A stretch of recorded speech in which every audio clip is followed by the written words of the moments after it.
Nah, untuk efek udara dingin terhadap tubuh itu berbagai macam sih sebenarnya, bisa efek positif atau negatif juga.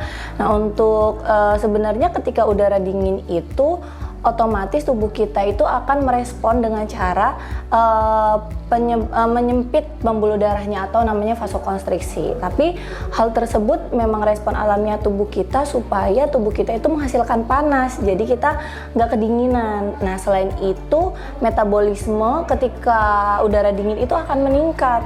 Untuk apa? Supaya menghasilkan panas juga, jadi metabolisme itu meningkat, kalori juga akan terbakar. Nah, selain itu ada efek buruknya pada penderita yang mempunyai penderita seperti asma, karena ketika udara dingin itu saluran pernafasan juga ikut menyempit karena vasokonstriksi tadi. Nah, hal tersebut bisa memperparah kondisi asma pada pasien dan juga bisa menyebabkan penurunan daya tahan tubuh kita, sehingga orang itu mudah flu atau mudah sakit seperti itu.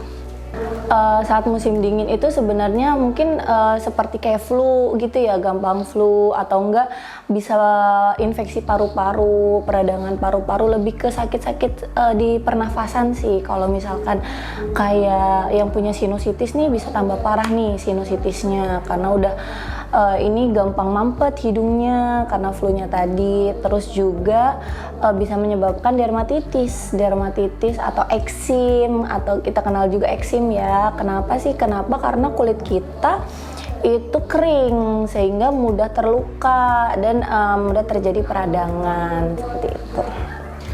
Alergi sih sebenarnya ada, bahkan ada orang yang memiliki alergi dingin ya. Jadi cuman beda-beda, nggak semua orang ketika dingin itu bisa alergi. Ada beberapa orang emang punya alergi dingin, sehingga ketika dingin itu bisa terjadi bentol-bentol, kemerahan, gatal-gatal, bahkan yang parahnya itu bisa sampai shock atau sampai sesek gitu. Jadi cuman ada juga yang enggak, atau bisa kita sebut kalau biasanya namanya biduran ya, kan itu muncul seringnya kalau pas dingin. Memang itu sering terjadi pada orang gitu. Kalau menurut saya tergantung ya, karena udara dingin yang dimaksud itu seberapa dingin. Kalau misalnya dinginnya dingin banget nyampe minus-minus kayak di luar negeri sih mungkin akan mengganggu ya kalau kita tidak biasa. Tapi kalau dinginnya masih di udara di kita di Indonesia ini, mungkin dinginnya malah bikin nyenyak tidur. Kalau ada sih orang yang mengatakan saya nggak suka kalau tidur itu saat dingin, tapi ada orang yang suka, yang bilang saya nggak suka kalau tidur itu saat panas. Jadi menurut saya lebih banyak orang yang lebih nyaman itu tidur saat udara dingin. Jadi kita kan membutuhkan juga pendingin ruangan juga ya. Nah, ketika pendingin ruangan itu diatur dengan suhu yang cukup dan sesuai, itu biasanya kita malah lebih nyenyak tidurnya lebih panjang dan lebih pulas. Nah, balik lagi aja, kita tinggal menggunakan, kalau misalkan lagi dingin, menggunakan pakaian yang panjang, tadi udah saya singgung sedikit sih ya, ketika kita dingin itu, ketika udara dingin itu tubuh kita akan berespon secara otomatis, yaitu dengan melakukan penyempitan pembuluh darah untuk menghasilkan panas di dalam tubuh kita. Nah, sebenarnya ada efek tidak baiknya nih penyempitan pembuluh darah itu pada orang yang menderita darah tinggi. Pada orang yang menderita darah tinggi, dia itu kan pembuluh darahnya itu sebenarnya udah sempit ya. Nah, ketika terjadi udara dingin itu tadi, ketika dia di tempat yang dingin, pembuluh darahnya akan semakin menyempit tuh. Berarti otomatis darah tingginya itu bisa semakin parah. Nah, jantung ini berhubungan juga sama jantung, karena apa, jantung sama pembuluh darah itu satu kesatuan.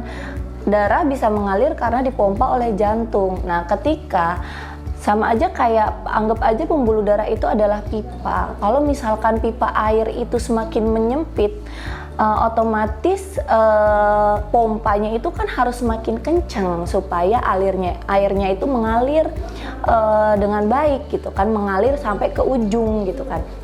Jadi si pompa itu adalah jantungnya, sehingga jantung itu harus bekerja lebih kenceng lagi, lebih keras lagi, lebih kuat lagi supaya darah itu bisa mengalir ke seluruh tubuh kita. Nah, jadi pada orang yang menderita sakit jantung itu bisa memperparah kondisi tersebut, atau bahkan orang yang nggak punya sakit jantung bisa tiba-tiba serangan jantung juga gitu. Karena ketika udara dingin itu kelembapan udaranya itu tuh berkurang atau menurun, sehingga ketika kelembapan itu menurun, kelembapan kulit kita itu juga akan menurun gitu, sehingga kulit kita jadi kering. Atau saat vasokonstriksi tadi, pembuluh darah vasokonstriksi atau menyempit tadi itu produksi ke pinggir-pinggir ke kulit kita, aliran darahnya itu kurang maksimal, sehingga kulit kita itu tidak menghasilkan minyak untuk melumasi kulit supaya lembab, itu juga berkurang gitu. Jadi mudah banget untuk terjadi penguapan dan kering. Terus kadang kita mandi menggunakan air panas ya kalau misalkan udaranya dingin, karena merasa lebih enak gitu ya. Nah, air panas itu tadi bisa menghilangkan atau mengurangi minyak-minyak tadi, minyak alami yang dihasilkan oleh tubuh atau namanya sebum, untuk yang digunakan untuk melapisi kulit supaya nggak kering, supaya lembab. Nah, gitu. Yang pertama tadi, jadi ketika suhu ekstrim, otomatis tubuh kita itu kan akan bekerja secara ekstrim juga ya. Misalkan siang panas, malamnya hujan misalnya. Nah, yang pertama yang terjadi vasokonstriksi tadi. Jadi begitu terjadi dingin, dia langsung menciut semuanya ya, kayak selain tubuh, selain pembuluh darah juga kayaknya kayak kayu juga bisa menciut tuh kalau tiba-tiba udara dingin ya. Nah, dia pembuluh darah itu seperti itu, dia akan menciut untuk menghasilkan panas. Terus selain itu kita akan menggigil. Sebenarnya orang yang menggigil ketika kita kedinginan itu respon alamiah tubuh juga. Kenapa? Karena ketika kita menggigil itu akan terjadi kontraksi otot ya. Kontraksi otot itu akan bekerja sehingga akan menghasilkan panas juga yang ada di dalam tubuh kita gitu. Selain itu terjadi peningkatan metabolisme. Nah, hormon-hormon yang ada di dalam tubuh kita itu juga akan meningkat untuk terjadi metabolisme supaya hangat tubuh kita, untuk menghasilkan panas ya. Selain itu juga dari napas. Nah, kalau misalkan kita kedinginan tuh ngerasa nggak sih kalau napas kita itu makin cepet, gampang kayak cepet gitu napasnya. Sebenarnya bukan karena sesak sih. Biasanya kan orang yang napasnya cepet itu kan karena sesak. Itu sebenarnya bukan sesak, tapi respon alamiah tubuh kita supaya udara yang masuk itu semakin banyak. Nah, udara yang masuk itu kita menghirup udara dingin, tapi udara tersebut udah disaring sama hidung dan tenggorokan kita. Jadi ketika masuk itu jadi hangat. Nah, selain itu juga terjadi pelepasan hormon stres. Nah, pelepasan hormon stres ini dapat meningkatkan detak jantung, sehingga detak jantungnya meningkat dan aliran darah ke tubuh kita, ke pinggir-pinggir juga meningkat, sehingga terjadi panas di dalam tubuh kita. Terus, apakah udara dingin bisa menyebabkan nyeri di beberapa bagian tubuh? Bisa. Jadi ketika terjadi penyempitan pembuluh darah, jadi ke pinggir-pinggir tubuh bagian jaringan tubuh yang di pinggir-pinggir, kayak misalkan otot, sendi-sendi itu tuh jadi sedikit. Nah, karena nutrisinya itu sedikit, jadi nutrisi tubuh kita itu kan mendapatkan nutrisi itu dari aliran darah ya. Nah, ketika aliran darahnya itu cuman berkurang ke pinggir-pinggir sehingga nutrisinya sedikit, sehingga ototnya itu tuh seperti mudah kaku dan nyeri sendi maksudnya. Jadi sendinya kaku dan nyeri.